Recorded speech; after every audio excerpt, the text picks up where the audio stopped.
Pang-11, ika-11 na buwan. Ang Nobyembre ay ang ika-11 buwan at panghuling buwan bago ang Disyembre sa kalendaryong Julian at Gregorian. Araw, mayroon itong 30 araw. Kasaysayan ng pangalan. Ang pangalang November ay nagmula sa salitang Latin na novem na nangangahulugang siyam, 9. Dahil ito ang ikasiyam na buwan sa orihinal na kalendaryo ng Roma. Mga simbolo, batong kapanganakan, birthstone. Ang topas, lalo na ang dilaw, at citrine na sumasagisag sa pagkakaibigan. Bulaklak ng kapanganakan, birth flower. Ang chrysanthemum o mansanilya. Ilang pagdiriwang at pag-alala sa Pilipinas at iba pa. Nobyembre 1, araw ng lahat ng mga santo, All Saints Day o Undas. Pag-alala sa mga namatay.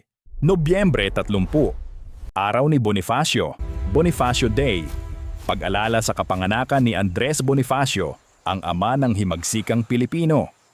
Buong buwan, Pilipinas. Ipinagdiriwang ang National Children's Month, pambansang buwan ng kabataan, at ang buwan ng pagbasa, Reading Month. Iba pa, sa tradisyon ng simbahang Katoliko, ito ay ang buwan para sa pagdarasal para sa mga banal na kaluluwa, Holy Souls in Purgatory. Sa ibang bansa, ipinagdiriwang din ang Thanksgiving Day, araw ng pagpapasalamat, tuwing ika-4 na Huwebes ng Nobyembre sa US. Maraming salamat po sa panonood ng video na ito.